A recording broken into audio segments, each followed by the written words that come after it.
Hey guys, how's it going? Coming at you with a different type of video today. Today I'm going to be taking a look at my personal top 5 decks headed into Atlantic City Regionals.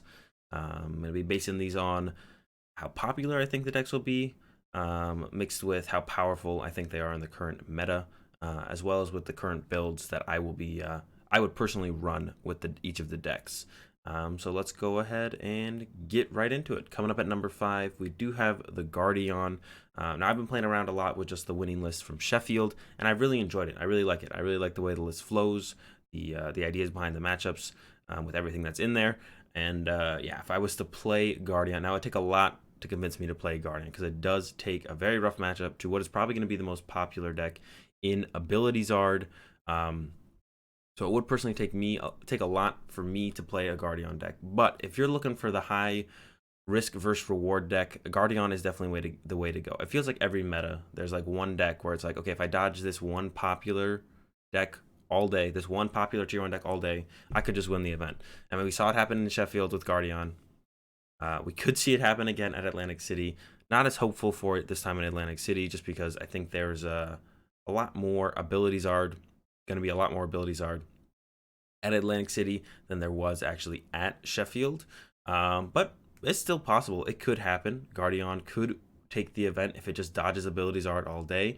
And that's what the deck's capable of. The deck pretty much handles everything else very, very well besides AbZard. AbZard is the one super tough matchup for the deck, but besides AbZard, you're definitely favored against pretty much all the other tier 1, tier 2 matchups. Nothing else can really compete with Gardeon besides AbZard. So if you're looking for a deck to be like, okay, I just want to dodge this one deck all day and then potentially win the tournament, that's Gardeon. All your matchups are pretty easy, pretty straightforward. Besides the AbZard matchup, you lose to that, but you beat pretty much everything else. So that is it. Gardeon is the high risk versus reward deck of the tournament, or of the meta for sure, and I guess of the tournament as well. So if that's the kind of deck you're looking for, go with the Gardeon. Moving right along here to number 4, I do have the PikaRom. I'm sure none of you are surprised to see PikaRom in my top 5. I'm not a huge fan of PikaRom right now because I just don't enjoy playing the Judge build. But that is the build I think you do have to run if you do want to play PikaRom right now. Because I think it's the build that allows you to keep up with the welder decks by disrupting them through the Judge, through the late game reset stamps. Now I personally run Power Plant over Lysander Labs because Gardeon's not super popular right now.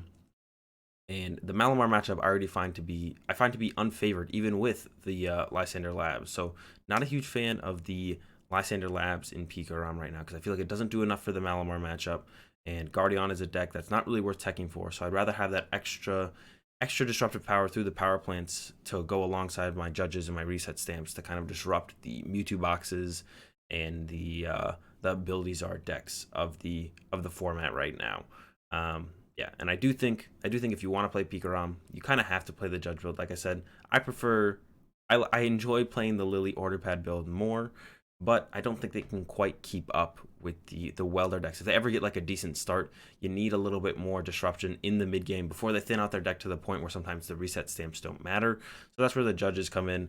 Judge early on, Judge in the mid game, and if you need the reset stamps to put them down to 2 or 1 at the end of the game, you have those as well. So you can kind of be disrupted throughout the whole game if you need to be. It's just a better option right now for PikaRom. Yeah, PikaRom definitely not as powerful as it used to be. Still hanging in there though with this Judge build. So that's what I would recommend personally. That's why I got it in here at number 4. I don't think he's as good as he used to be.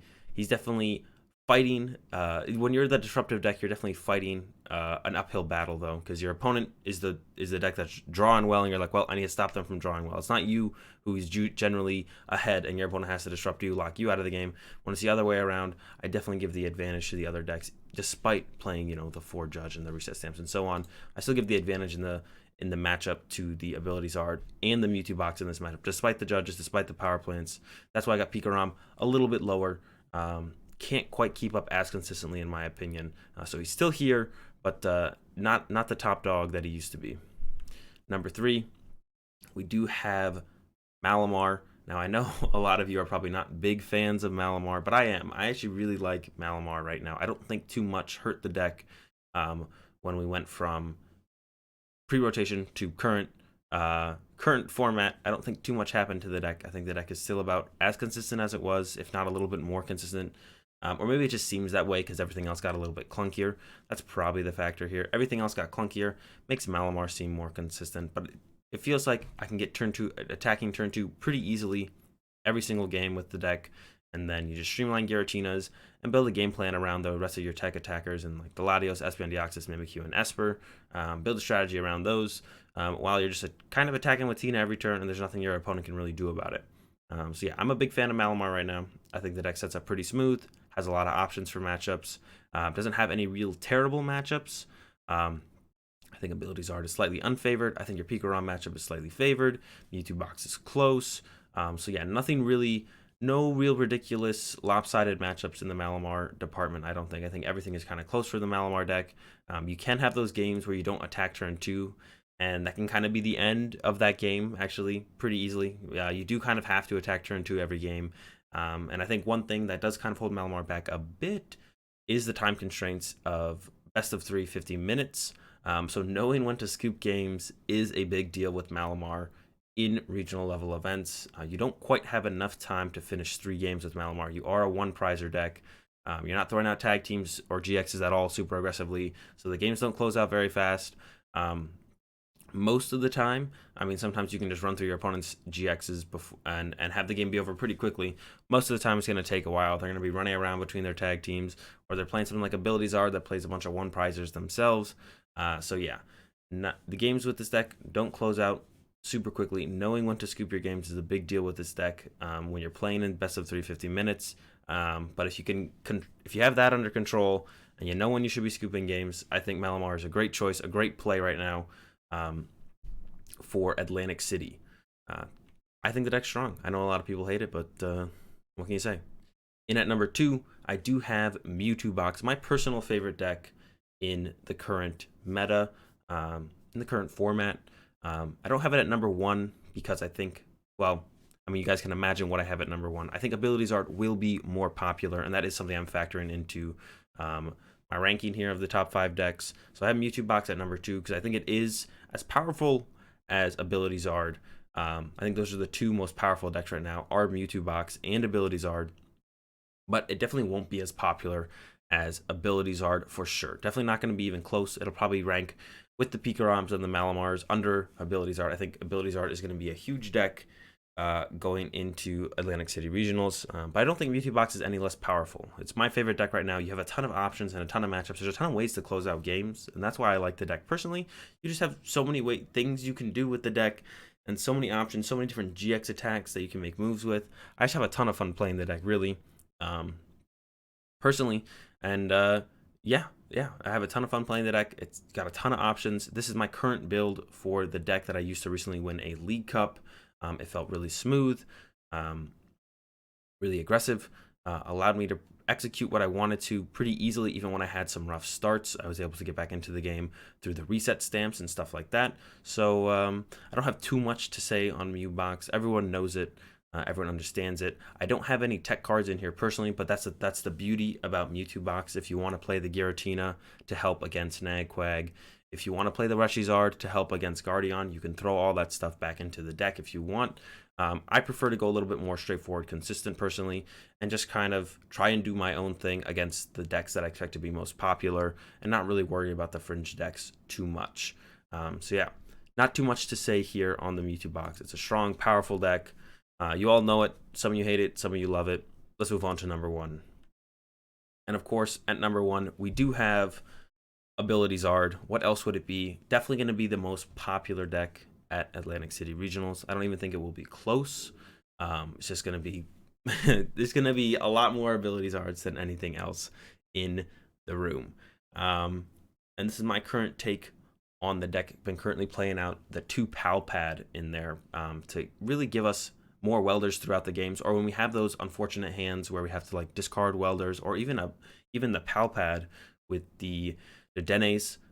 Second Pal Pad really allows us to stay in those games as opposed to just almost losing immediately. I've had many games where I've had to discard my Pal Pad or discard a welder or two, do it to Dene because I just need energy that turn, or I need to find a fire crystal, whatever it might be. second pal pad can really pull you back into those games, and make almost all games, make you a contender in almost all games instead of having those unfortunate variants. And then with how many one prizer decks, or how many decks are kind of switching over to being one prizer decks, like a lot of AbZards are playing a lot of one prizers. You got the Malamar deck. Having that extra pal pad to give you those more welders as the game goes down, even if you don't discard any welders. Sometimes you need to play 6 or 7 welders in a game depending on the situation. So yeah, having that extra pal pad, get you those extra welders, get you those extra welders that much sooner as well, increasing your chances of just like, if you play that first welder and you're like, all right, pal pad it back in immediately, increase your chances of finding that first welder or that second welder again. The 2 pal pad has been ridiculously good in the AbZard. And yeah, I don't have too much more to say on this deck. There's a lot of things you can do with this deck as well. When you look at this, some people are not playing the Reshiram Charizard. Some people are playing more Volcanion, more Turtonator, more Blacephalon, less Ninetales. They're playing a Hoopa, a Feeny, although I don't recommend those. Any of the other changes are also, they have good reasoning behind them for sure. There's good reasons people are playing more Fire Energy, less Fire Energy, stamps, hoods. There's so many things you can do with this deck. It's kind of crazy, and it's going to be really hard when you sit down against your opponent. And that's like another strength you get out of playing AbZards right now. When someone sits down against you, they can't really know for sure. There's also the 18 Fire Energy build as well. They can't really know for sure what you have in your deck. So it's a huge advantage to playing AbZard right now, is your opponent has no idea what you could possibly have as far as your full counts in your deck.